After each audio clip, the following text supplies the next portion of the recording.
Bonjour à tous. Merci de prendre un peu de votre journée pour participer à cette conférence de presse.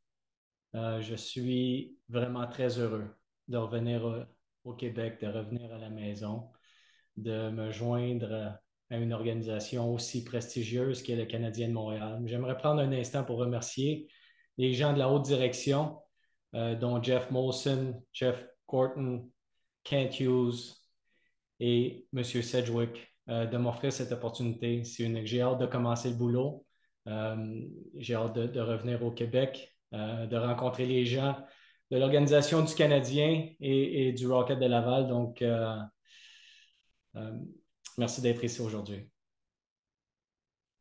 Donc, merci Pascal. On va débuter avec la période de questions. We'll start with the question period. Donc, s'il vous plaît, juste levez votre main et je vais vous nommer pour une question et sous-question. Donc, on va commencer par Anthony Marcotte. À toi la parole, Anthony. Salut Pascal, content de te retrouver, je suis content pour toi. Écoute, tu rentres à la maison. Pour toi, j'imagine que l'aspect familial, puis je sais à quel point tu étais tellement fier la première fois que de revenir à Laval dans la Ligue américaine, tout près de chez toi, à quel point ça, c'est quelque chose d'important pour toi. Ben, écoute, j'ai grandi à 10 minutes de la Place Belle. J'ai fait mon hockey mineur à Laval. Euh, ça fait longtemps que je suis parti de la maison. J'ai été 9 ans au Cap-Breton. Je suis revenu pour un bref passage avec le Junior de Montréal pendant 3 ans. Et puis, depuis 13 ans, je suis parti du Québec à Winnipeg et à Columbus. Donc, de revenir à Montréal, de revenir à Laval, c'est un privilège. Le timing était parfait, autant pour l'organisation que pour moi-même. Donc, je suis vraiment très heureux de revenir à la maison, de pouvoir travailler dans ma ville. Je suis un Lavallois pur, donc de faire partie de l'organisation du Canadien, mais de coacher le Rocket de Laval, c'est un privilège. Tu aurais pu rester chez vous à attendre une opportunité dans la Ligue nationale. Dans ton cas, je veux dire, tu n'as pas sauté ben de saison dans ta carrière sans coacher. Pour toi, c'était important de tout de suite ressauter dans la mêlée? Ben, les gens qui me connaissent savent très bien que de rester à la maison et de ne pas travailler, ça aurait été difficile. Mais en même temps, la situation dont tout s'est déroulé, le timing, comme je disais, de l'opportunité à Laval, et puis que je sois disponible, était parfait. Donc, je pense que c'était une opportunité pour moi qui était unique. Donc, de revenir au Bercail puis d'avoir une possibilité de travailler avec les joueurs de l'Organisation du Canadien, avec le Rocket. Comme je disais, là, c'est une opportunité unique. Merci, Pascal. Bienvenue. Merci. Merci, Anthony. On va y aller avec Guillaume Lefrançois. Oui, allô Pascal, félicitations pour la job. Juste avant mes vraies questions, pour clarifier factuellement, en termes de statut de contrat, ça ressemble à quoi? Tu as combien d'années de contrat avec Laval? 3 ans. 3 ans, OK, parfait. C'est la première fois qu'on te parle depuis la fin de l'aventure à Columbus aussi. J'aimerais juste entendre un petit peu ton son de cloche. Tu sais, Don Waddell avait quand même dit des choses genre comme quoi qu'il était incapable d'ignorer certaines choses que les joueurs lui avaient dit, tout ça. Donc, c'est la première chance qu'on a de te parler. J'aimerais juste avoir ton point de vue là-dessus sur la fin à Columbus et ce qui a été dit. Écoute, je commence euh, un nouveau chapitre de ma carrière. Les années passées à Winnipeg, à Columbus, j'ai développé l'art de coacher à chaque année, de rencontrer des gens nouveaux. Et puis, Don s'est joint à l'organisation, a pris des décisions qui pensent qu'ils sont pour le mieux pour l'organisation. Puis je leur souhaite tout le succès qu'ils peuvent avoir. Mais pour moi, là, vraiment, là, mon focus est sur le Rocket de Laval, le Canadien de Montréal, m'assurer que je m'intègre correctement, que j'apprenne à connaître les gens. Donc, je passe à un nouveau chapitre, une nouvelle étape de ma carrière. OK, OK. Tu viens quand même d'avoir, par contre, là, tu sais, ta première job de head coach dans la Ligue nationale. Tu as eu d'autres mandats dans la Ligue nationale aussi. Qu'est-ce que tu retires, qu'est-ce que tu amènes comme bagage de ces expériences-là? Ben, j'ai travaillé, ça fait 30 ans, ça va faire 31 ans, si je ne me trompe pas, que je suis dans le coaching. J'ai joué au hockey toute ma vie, donc c'est ma vie. le hockey. J'ai eu l'opportunité de coacher junior majeur, d'apprendre à connaître cette ligue-là. Ça fait quand même un certain temps là, que je suis sorti du hockey junior. De commencer ma carrière dans la Ligue nationale, de passer du junior à la Ligue nationale comme adjoint. J'ai appris un paquet de choses, de travailler avec Claude Noël qui m'a donné la première opportunité à Winnipeg. Ensuite, de travailler côte à côte avec Paul Maurice. Ça a été des années incroyables au niveau de ma croissance comme entraîneur et puis de changer de direction un petit peu, de prendre le club école des Jets à Winnipeg dans la Ligue américaine. Le 5 ans que j'ai passé là m'a permis d'apprendre à connaître la Ligue parce que c'est une Ligue que je ne connaissais pas. Et puis ensuite de revenir dans la Ligue nationale, associé, head coach et puis entraîneur-chef. Je pense que j'ai touché à plusieurs dimensions, à plusieurs facettes du jeu, mais j'ai aussi rencontré un paquet de gens. La Ligue nationale, c'est aujourd'hui, qu'est-ce qu'on peut faire aujourd'hui pour gagner le match de ce soir. La Ligue américaine, c'est un peu plus une vision à long terme, d'avoir une projection, d'avoir un plan pour nos jeunes joueurs de se développer adéquatement. Donc, je pense que j'amène un bagage d'expérience, mais j'ai aussi eu l'opportunité de travailler avec Martin Laperrière lorsque j'ai commencé dans le midget 3A avec les régions de Laval-Laurentides-Lanaudière. Donc, je connais bien Martin. J'ai engagé Marco Marciano, qui fait partie du coaching staff à Laval, au Cap-Breton. Je connais un peu Daniel Jacob. Donc, c'est des gens avec qui je connais, c'est des gens avec qui je suis confortable. Puis, je vais amener mon bagage d'expérience à ces gens-là. Je vais amener mon éthique de travail, ma préparation. Et puis, le but objectif, le but ultime, je devrais dire, c'est de transmettre tout ça aux joueurs et de leur permettre de grandir pour qu'ils puissent se donner une chance de jouer éventuellement et d'aider le Canadien de Montréal. Parfait, merci. Donc, on va y aller avec Kevin Dubé, Alexis Bélanger-Champagne et Jérémy Filosa. Donc, Kevin, à toi la parole. Merci. Bonjour Pascal, merci de prendre le temps. Question, tu n'es assurément pas sans savoir que tu arrives dans une période assez... les partisans sont excités des espoirs de l'organisation, puis il y en a beaucoup qui sont arrivés à Montréal depuis un certain temps. Comment tu entrevois ce défi-là d'arriver avec une équipe aussi jeune, avec des espoirs aussi intéressants? Puis, as-tu eu le temps de regarder un peu l'alignement? Puis, y en a-tu un avec qui tu as plus hâte de travailler que les autres? Écoute, oui, ça fait partie lorsque je discutais avec Montréal, avec les gens de Montréal, évidemment, de revenir à la maison, c'était un aspect important. Mais au-delà de ça, de voir leur vision de ce qu'ils ont accompli dans les années passées. Je connais bien Jean-François Houle. Je suis convaincu qu'il a fait un boulot colossal. Là, je ne suivais pas nécessairement ce qui se passait dans la Ligue américaine, mais je suis convaincu qu'il a fait un boulot colossal avec les joueurs qui étaient là.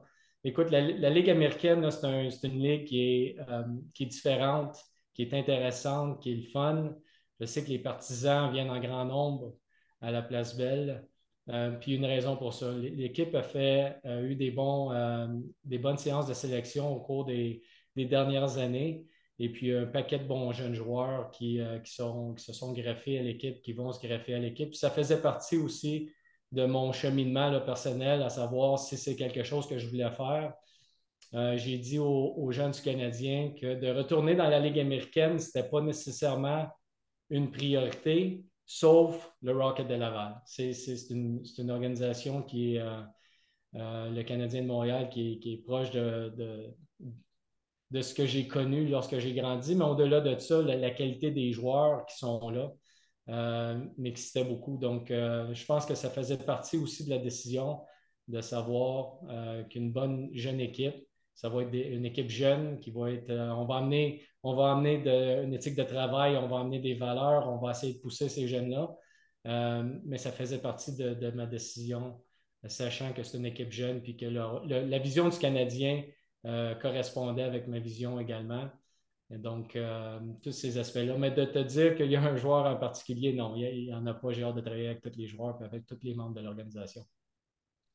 En termes de chronologie, est-ce que tu es entré dans le processus d'embauche est-ce que tu as signifié ton intérêt dès que Jean-François est parti ou est-ce que tu t'es donné une petite période de réflexion aussi à savoir est-ce que tu voulais rester, attendre un petit peu, voir les autres opportunités? Comment ça s'est passé en termes peut-être plus chronologiques, là? Écoute, Sam, parce que j'ai parlé à plusieurs personnes, là, je ne voudrais pas je voudrais pas inventer des choses, mais ça s'est passé par la suite. Le Canadien et moi-même, on s'est parlé dans les moments suivants, je dirais dans les semaines suivantes, le départ de Jean-François. OK, merci beaucoup. Bienvenue. Alexis? Si. Vous m'entendez bien? Oui. Félicitations, Pascal, pour la nomination. Bienvenue chez vous. Euh, Merci. Est-ce que tu parles de l'importance de justement revenir proche de tu as grandi, de revenir à la maison? Mais est-ce que pour toi, l'objectif de carrière demeure de retourner dans la LNA? Tout comme les joueurs, la Ligue nationale, c'est la meilleure ligue au monde. C'est un privilège d'être dans la Ligue nationale. Que tu sois entraîneur adjoint, associé ou entraîneur-chef, de faire partie d'une organisation de la Ligue nationale, c'est tout le temps le but ultime. Je ne te cacherai pas que c'est également mon but, mais j'ai goûté, j'ai passé plusieurs saisons, 8 ans dans la Ligue nationale, donc je sais, je te dirais que c'est un Pascal Vincent différent de lorsque je suis passé du junior à la Ligue nationale à l'époque. Je connaissais la Ligue, mais pour y avoir jamais travaillé, je ne connaissais pas nécessairement tout ce que ça voulait dire d'être un coach à la Ligue nationale. Donc, éventuellement, est-ce que je veux retourner dans la Ligue nationale? Oui. Mais pour l'instant, mon focus pour les 3 prochaines années, ça va être le Rocket de Laval. Puis je suis vraiment excité de cette opportunité. Parler un peu de tes adjoints tantôt, avec ta familiarité avec les autres. Il y a aussi il y a Kelly Burger qui est parti. Est-ce que tu as l'intention de remplacer ou avec l'ajout de Daniel Jacob qui est arrivé? Pour toi, le personnel, c'est complet présentement. Ben, je vais parler avec John Sedgwick. Sedgwick. Je pense que le personnel est complet, mais on va prendre des décisions. Mais en ce qui me concerne, c'est un staff qui est compétent. C'est des gens qui ont beaucoup d'expérience. Je pense qu'on va bien se compléter. On va créer un coaching staff qui provient de différents backgrounds. Donc, je pense que c'est complet. Euh, mais ça reste à voir avec John. Merci, Alexis. Donc, on va y aller avec Jérémy Filosa, Stu et Arpin. Jérémy? Salut Pascal, merci pour ton temps aujourd'hui, puis félicitations, puis re-bienvenue au Québec. Merci. La première question, dans les discussions que tu as eues avec le Canadien, est-ce qu'il a été question de si éventuellement le poste d'entraîneur-chef se libère à Montréal, est-ce que tu auras priorité? Est-ce que tu seras assurément considéré pour le prendre? Est-ce que ces discussions-là ont lieu? J'aurais une question après. Absolument pas. Puis si ça avait été posé, je pense que ça n'aurait pas été correct. Euh, Martin est à Montréal, je vais être à Laval, on va travailler ensemble, on va être des coéquipiers avec des équipes différentes. Mais je pense que d'apprendre à connaître les gens de Montréal, c'est des gens passionnés, c'est des gens de grande valeur. Puis c'est venu me toucher également. Donc, ces discussions-là ne sont jamais venues sur le plancher. Je ne pense pas que ça a même été des choses qui ont traversé leur esprit. Je pense que l'organisation est dans une phase vraiment très intéressante, autant le Canadien que le Rocket, puis de pouvoir me joindre à cette transition-là, cet aspect-là, durant cette période-là. Du Canadien avec le Rocket, c'est quelque chose qui m'intéresse. Donc, comme je disais un peu plus tôt, mon objectif, là, c'est vraiment le Rocket de Laval. Évidemment, Martin et moi, on va communiquer, on va être en contact. Je suis là pour aider l'organisation, donc on va avoir des discussions qui sont continuelles, mais non, aucune de ces discussions-là ont eu lieu. Et puis, ça n'aurait pas été correct si ça avait eu lieu. Dernière question. Il te restait une année de contrat à Columbus. Normalement, quand un entraîneur passe d'une organisation à une autre, souvent les organisations vont s'entendre, vont peut-être dissoudre l'année qui restait ou quoi que ce soit. Là, étant donné que tu passes de la Ligue nationale à la Ligue américaine, comment avez-vous dû régler ça? Est-ce que tu as dû laisser tomber cette année-là ou comment ça fonctionne? En fait, non. Mon contrat était garanti, mais ça, écoute, j'ai un agent. Neil Glassberg s'occupe de ces choses-là. Je sais, évidemment, faire partie, c'est mon boulot, c'est mon travail, donc je sais combien je vais faire au cours des 3 prochaines années. Mais mon contrat que j'avais l'an passé reste en place. Et puis, il y a eu des négociations entre les deux organisations-là. Entre les deux organisations, mais mon travail à moi, c'est de laisser Neil s'occuper de ces choses-là avec John et les gens du Canadien pour s'assurer que tout est en place. C'est pas quelque chose que je passe beaucoup de temps à réfléchir. J'ai quelqu'un qui s'occupe de ça. Merci, puis bonne chance. Merci. Merci, Jérémy. Stu?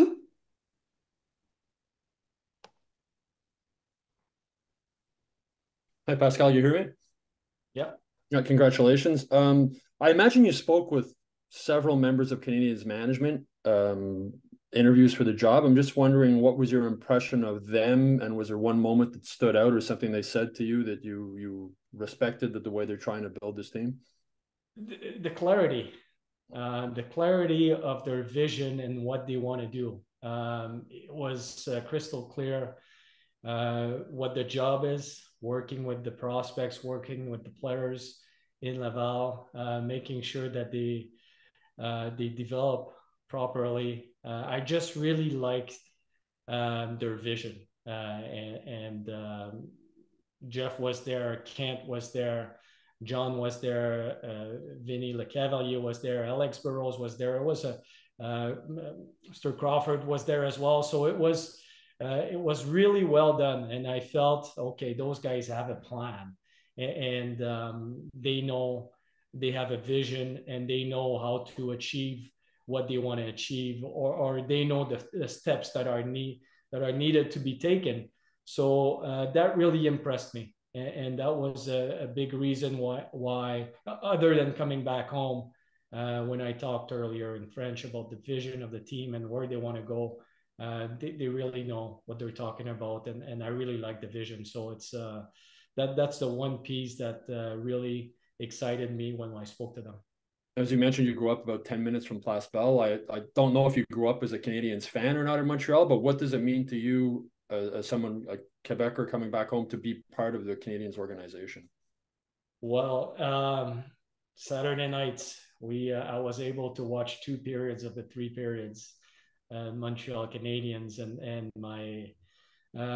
my favorite player back then was Guy Lafleur. And of course, I mean, the Montreal Canadiens are the Montreal Canadiens. It's runs through your blood when you're from the province of Quebec.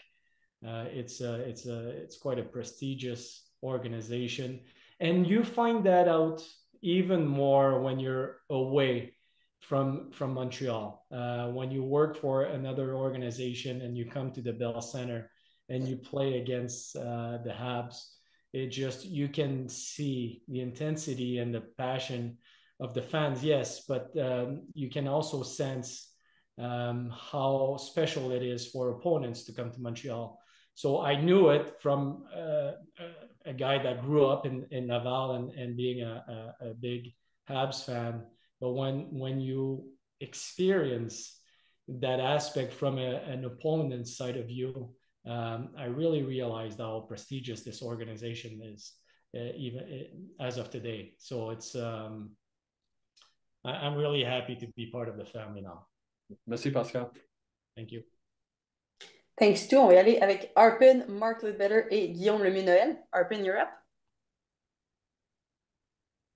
Hello, Pascal. Congratulations. You mentioned working as a team with Martin St. Louis a few minutes ago.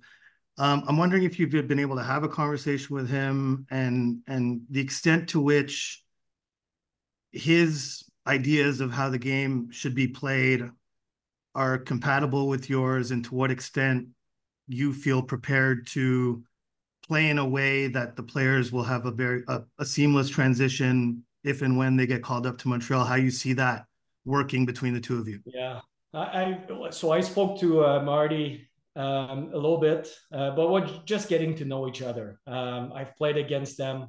I know a little bit of their systems, not in depth, but I know a little bit. But to me, I've been coaching for 30 years, so X's and O's, it is important. But to me, it's all about the people, getting to know the people. And we had a real good conversation. I feel like we had a good connection between Martin and I. And coming from, like I said before, the NHL perspective and the American League perspective, making sure that we run the same systems. Not everything will be the same, but trying to make it as similar as possible is a huge component. And this will translate into players going up or down into an easier time in Montreal or coming back to Laval. It's very important to them. And when I spoke to them, when I spoke earlier about the vision, that was part of it. It's important to them to know that we're going to run the same kind of systems. So when they're being called up or being sent down, it's easier for them. We want to be able to evaluate our players at the American League level, but also when they're being called up, we don't want them to think too much. We want them to play and to showcase themselves. And if they have to learn a new systems, it doesn't do them any favors. So it's that's a big piece of it. And we'll speak. Marty and I will speak. We'll have conversations about systems and stuff. But hey, I know what it takes to be in the American League. And Martin is the head coach of the Montreal Canadiens. So I'm going to sit down and listen to their vision and their plans, and then we're going to try to execute that at the American League level. The next question is, I can understand you wanting to move forward and not look back on your time in Columbus, but I think there's some elements of your time in Columbus that were talking points throughout the season, namely the experience of some of your young players, how you handled them, some of the things that came out during the season. And I think, maybe some fans are wondering, how can you go from that to a sort of a development role in Laval? So I just wanted to give you an opportunity to talk about that, to kind of explain what your rationale was how you handled some of the young players in Columbus, and how maybe that differs or it's similar to how you might do things in Laval, even though you're in a different circumstance or whatever. I just want to give you the chance to kind of address that, if you would. Well, it's two different leagues. Like I think I don't like to compare it because I like to believe that I grow every year. I've learned a ton last year. It was a season where I've learned a lot, but the organization was in a different places, and I got the job 4 days before training camp. Not much time to prepare. It was a young team, but it's the NHL, and in the NHL you have to win hockey games. But I think if you want to look at my track record, going back to my Moose years is a better way to look at it. The American League is different. It's keeping an eye on tomorrow while we develop today, and how can we bring our players to a place where they can perform at the NHL level. The goal is to win the Stanley Cup. That's the ultimate goal, and we want to win the Stanley Cup in Montreal. If we win the Calder Cup in Laval in the meantime, great. That's a bonus, and we're going to be thinking about it. We're going to be talking about it. We want to create a winning environment in Laval. But the ultimate goal is winning the Stanley Cup, and how we're going to help our players if they're being called up, when they're being called up, how are we going to prepare them properly so they can help the Montreal Canadiens. So what happened in Columbus, what I can tell you is I've learned a ton. And did I make any mistakes? Of course I did. I've made some mistakes, but I'm learning. I'm growing. Even though I've been coaching for 30 years, it's a never-ending process to learn and to grow and to make mistakes and not to repeat them. So it was a great year in that regard. Was it a tough year? Absolutely, but it was a great year as far as learning and growing, and I'm really happy that I'm going to bring those experiences with me in Laval and share it with the staff and the players. Okay, thank you. Congratulations again, Pascal. Thank you. Thanks, Arpin. On va y aller avec 4 derniers intervenants. Donc, Mark Lidbitter, Guillaume Lemieux, Noël, Isabelle Etier et Patrick Williams. Donc, Mark, you're up. Pascal, congratulations and welcome home. Thank you. It's been a while from Verdun to here, so. Yeah. As you said, you've had experience at Place Bell coaching the Moose. How forward are you looking to being behind the bench for that first game with the crowd behind you now? Well, it's quite amazing. When we first came to Laval, and that's a few years ago, that's 4 years ago, the crowd, I felt I was at the Bell Center. They were loud, cheering for their players. That was so. Going back in the past, if I can take a second here, I've been through the COVID years, right? And coaching in the NHL and the American League during the COVID years. We went to the bubble in Edmonton that year and feeling what it looks like when there is nobody in the stands. It's quite something. Then you start to appreciate the fans even more. You understand even more, even if you understand why they're so important. And then you come to Laval and Montreal, and then that's another level. It was quite unique, my first time, but I know if I didn't, like I said earlier, I didn't necessarily follow the last year or so the American League, but I followed a bit more Laval and what's going on in Montreal, and the attendance is crazy. The fans are supporting and behind the team, and that's something I'm really excited about, not only for myself and the coaching staff and the organization, but especially for the players. There's makes a difference when you feel the energy of the crowd supporting you. So I'm really excited for them. And as you said before, coaching is X's and O's and applying systems, but also it's a philosophy. What philosophy of coaching will you bring to your players with the Rocket? Well, it's X and O's for sure, but it's mainly about people. First thing first, I want to get to know the players. The one thing I know is this sport, the hockey game, you need to be in good shape. So our players will be in good shape.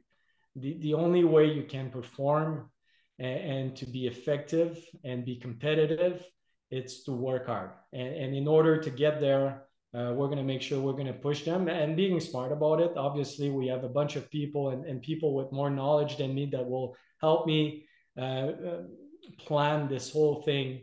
We want to be smart about it, but making sure that they're in good shape. So when they're being called up by the Montreal Canadiens, they're physically fit to be there. When we play and the game is tied, in the third period in Laval, our players will be fit. That's number one. Our players will be fit, but we're going to do it right.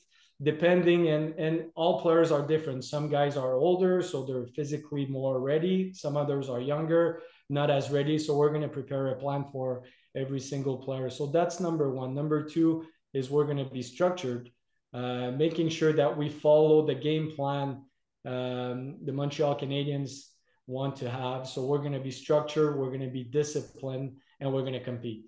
So I think those three components are the foundation of what I'm trying to achieve every year. And every year I get a little bit better at it. So I think if we start with that kind of foundation, that's a pretty solid start. Best of luck, Coach. Looking forward to seeing it at the rink. Appreciate it. Thanks, Mark. Guillaume Lemieux-Noël. Merci beaucoup. Félicitations, Pascal, pour le nouveau poste. Un bon retour au Québec. Je voulais savoir, là, on est au mois de juillet présentement, le premier jour officiellement en poste. Est-ce qu'il y a déjà un petit peu un carnet de travail qui est établi, soit par rapport à l'équipe en général ou par rapport peut-être à certains joueurs ciblés? Mais écoute, j'aurais préféré être en personne avec vous aujourd'hui, ce qui n'est pas possible parce que je suis encore à Columbus. Euh, donc, on va déménager nos choses, vendre la maison ici, puis on va s'en venir. Mais je vais être en contact. Là. La première chose sur l'ordre du jour, c'était de vous rencontrer, de répondre aux questions et qu'on puisse échanger. Ensuite de ça, je vais rentrer en contact avec les membres du personnel du Rocket de Laval et du Canadien de Montréal. Et puis, les choses vont se dérouler. Évidemment, j'ai une bonne idée du déroulement de tout ça, de ma planification d'été. Mais c'est tout nouveau, donc je vais prendre le temps de faire les choses comme il faut, de parler aux gens, de discuter avec les gens. C'est important pour moi d'apprendre à les connaître en premier et puis de créer un lien d'équipe avec ces gens-là. Je me joins à cette organisation du Canadien, du Rocket. Donc, je suis le nouveau dans la famille. Donc, je vais apprendre à connaître les gens. Puis à partir de là, on va se faire un plan pour que au bout de la ligne, là, la chose la plus importante, c'est de savoir que les joueurs vont être servis adéquatement, dans le sens où lorsque les joueurs vont se présenter, on va être prêts. Puis ça, je peux te garantir qu'ils vont être prêts. Excellent. Puis je voulais savoir, là, j'ai perdu ma question. Ça ne sera pas bien, bien long.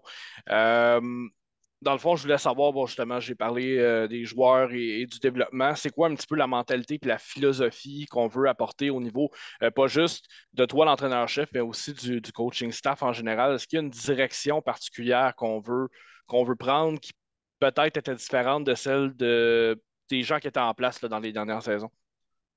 Ben écoute, je connais pas nécessairement ce qu'ils ont fait. Puis c'est difficile de l'extérieur. Puis je comprends aussi la perception des gens de l'extérieur, que ce soit un partisan ou un membre d'une autre organisation. Tu sais jamais vraiment ce qui se passe à l'intérieur des quatre murs. Mais ce que je peux te dire, c'est euh, la chose la plus importante, c'est d'apprendre à connaître les joueurs, d'apprendre à connaître leurs forces. Je crois euh, au fil des années, euh, quelque chose que j'ai appris, c'est de travailler avec les forces des joueurs. S'assurer que ces joueurs-là sachent c'est quoi leur force. Qu'est-ce qui fait en sorte que le Canadien de Montréal, le Rocket de Laval sont intéressés en toi?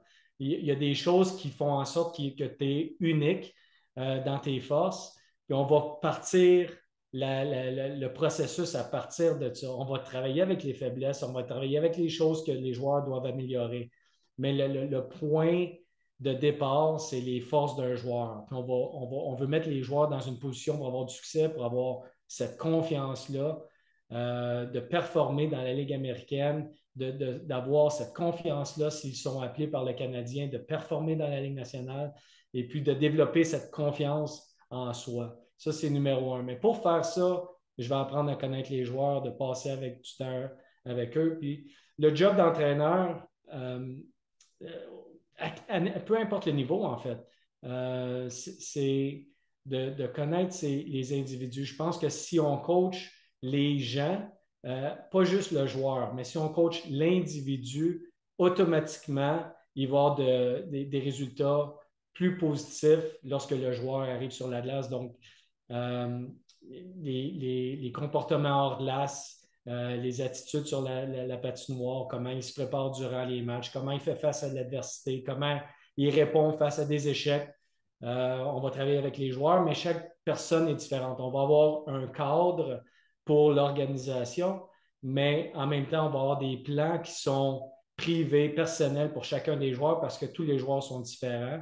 Donc, je pense que c'est comme ça qu'on va faire ça. On va travailler avec évidemment les forces du staff qui est déjà en place, des gens que je connais, des gens que je connais, que je sais qui sont déjà très forts dans leur connaissance. Donc, je pense que ça va être une bonne chimie d'équipe, non seulement au niveau des entraîneurs, mais du rapport entraîneur et joueur.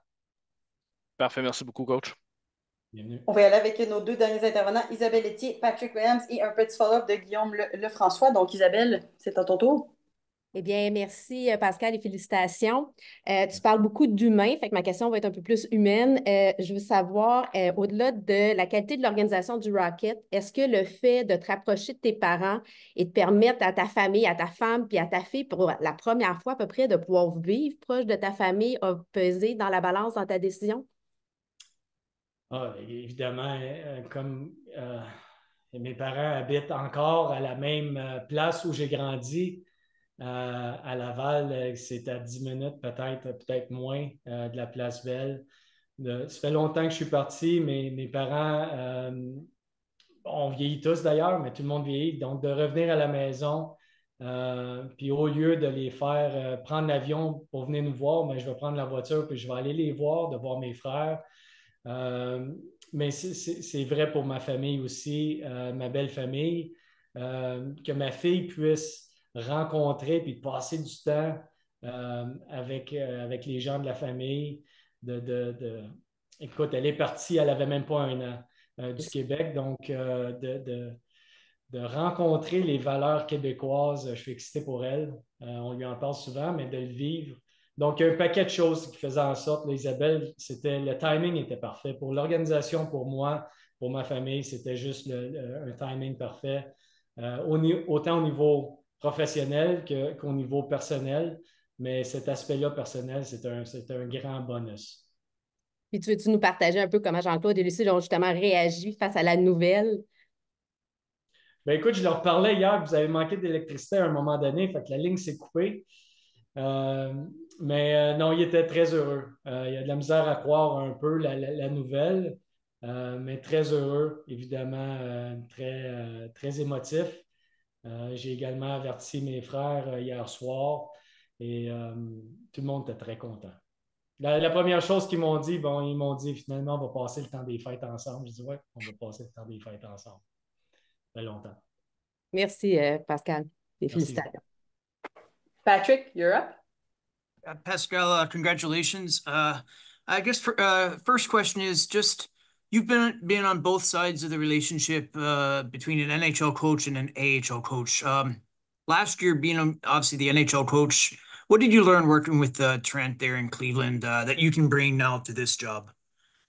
Well, I've been on both sides, right? And it's the one thing that was harder. It's Columbus, and even though it's only 2 hours away, Columbus and Cleveland, it's still 2 hours away. So, and having so many things to do in Columbus, trying to push the organization, it was hard for me to stay in touch with Trent in Cleveland. The one thing we did really well, Paul, Maurice, and I, when I was in Winnipeg, was we stayed in touch. And beyond that, we had Charlie Huddy being close to Eric Dubois, working with the D-men on both sides of the spectrum, the NHL and the American League, but making sure that we are consistently in touch. Having Jamie Conpon and working with Marty Johnston at the time that was working in the American League, making sure that the forwards and what we were teaching the forwards were in touch. And Paul and I would be consistently in touch. And because of the close relationship we created over the 5 years working together, and now in Manitoba, it was an easy transition. I think it's huge. And at the end of the day, the goal is how can we create an environment where the players will benefit from it. And I think the relationship between the two teams, I see it as a big coaching staff, the Montreal Canadiens and the Laval Rocket, making sure we're a big staff, we're on the same page, push each other, obviously ask questions. But at the end of the day, they make the decisions and our job is to execute the plan. And I'm on board 100%. So it's, but I think my experience with the Winnipeg Jets, because I was there for such a long time and I've been on both sides, head coach, assistant coach, NHL, American League. I've coached in junior, so where they're coming from too matters. We've had quite a few players coming from U.S. colleges, so I have a little bit of experiences there as well. They're European players, so I think, but that communication between the Montreal Canadiens and the Laval Rocket is huge. And the bottom line, like I said, and I'm repeating myself, but that's really important to me, is to make sure that we're on the same page and we're following the game plan that is set in place. And then just you kind of touched on this a little bit earlier, but this past year, obviously, you know, a lot of ups and downs. How did you grow as a coach? How did you grow as a person going through, you know, some real adversities? Well, it's every year you face some adversity. I think it started early in the season. I mean, we've worked all summer to get the team ready, and then 4 days before camp, there's a change of coach and a very young team. And the previous 2 years were difficult. So there's a lot of challenges, but I would say it's true for every team. I really don't want to go into those details. What I can tell you is I've learned a lot. I've learned about a different organization, how they do things, their vision as well. It's never fun to lose your general manager during the season, but we know what we signed up for. So Jarmo was gone, a new GM at the end of the season. We had tons of injuries. It's been a very challenging season for myself and the coaching staff and the players. But the one thing I'm going to tell you is we can talk about the positive, the negative, is we competed hard as a team in Columbus the whole year. The team was structured. And until the last game, we beat Carolina 6-2 the last game. Yeah, you can say that they didn't dress their top players, but we didn't have our top players either. The guys completed until the end. I think there was a buy-in there, and that would be the silver lining of the season. We had a good relationship with the players, and they pushed themselves until the end of the season. But I've learned a lot, and learned a lot on myself, about myself, and what I can bring. But I don't think it's a 1 year that made me who I am today. I think it's a combination of all 30 years of coaching, and last year was just one of them, but it was an important one. And now I'm ready for the new chapter. Very excited to bring that knowledge and experience to the Laval Rocket and to work with the players. Thank you. Congratulations. Thank you. Et nous allons terminer avec un petit follow-up de Guillaume Lefrançois. Guillaume? Oui, rebonjour Pascal. C'était juste en fait pour te demander de préciser ta pensée sur un petit truc que tu as mentionné tantôt. Tu disais que retourner dans la Ligue américaine, c'était pas nécessairement une priorité là, au moment où le Canadien t'a approché. Donc, ça, je voulais juste que tu précises un petit peu où tu en étais à ce moment-là dans ta réflexion, puis comment tu voyais tes perspectives d'avenir à ce moment-là. Ben, écoute, c'est pas que c'était pas une priorité. Je veux m'assurer que c'est bien dit. J'ai passé 8 ans dans la Ligue nationale, les 3 dernières années avec les Blue Jackets. Au moment où je suis devenu agent libre, de retourner dans la Ligue américaine, ce n'était pas nécessairement une priorité, sauf avec le Rocket de Laval. Donc, ça, c'était quelque chose qui pouvait m'intéresser. Et puis, le job s'est ouvert avec le départ de Jean-François. Donc, ça m'intéressait vraiment. Mais au-delà de ça, coacher la game de hockey, puis de le faire puis ça devienne ton métier, il faut que ça soit plus que juste quelque chose que tu aimes faire à tous les jours. Il faut que ça soit une passion. Le commitment que tu dois avoir pour vraiment donner le meilleur de toi-même, que ce soit dans la Ligue nationale, la Ligue américaine, c'est intense. C'est la seule façon que je connais. De toute façon, c'est d'amener une éthique de travail qui est vraiment le meilleur de moi-même. Donc, de revenir dans la Ligue américaine à ce moment-là, c'était pas que c'était pas une priorité, c'était pas dans mes pensées, mais je me disais si le Rocket de Laval a une ouverture, puis ça s'est produit à ce moment-là, ça serait une opportunité que j'aimerais beaucoup avoir. Et puis, comme je disais, le timing de cette ouverture-là et le timing du fait que j'étais disponible était parfait. Donc, je suis vraiment excité. Écoute, quand j'ai surtout parlé avec John, je suis vraiment excité de l'opportunité. Je suis vraiment excité de retourner dans la Ligue américaine. de travailler avec le Canadien, de travailler avec les joueurs, avec le staff, puis d'aider l'organisation à avancer. Donc, je ne sais pas si je réponds bien à ta question, mais je pense que ça transmet un petit peu ma pensée. Parfait, mais merci beaucoup. Merci. Merci Pascal pour ton temps aujourd'hui. Merci à tous d'avoir pris le temps pour cette conférence de presse. Donc, passez un très bel été et au plaisir de se recroiser. Merci.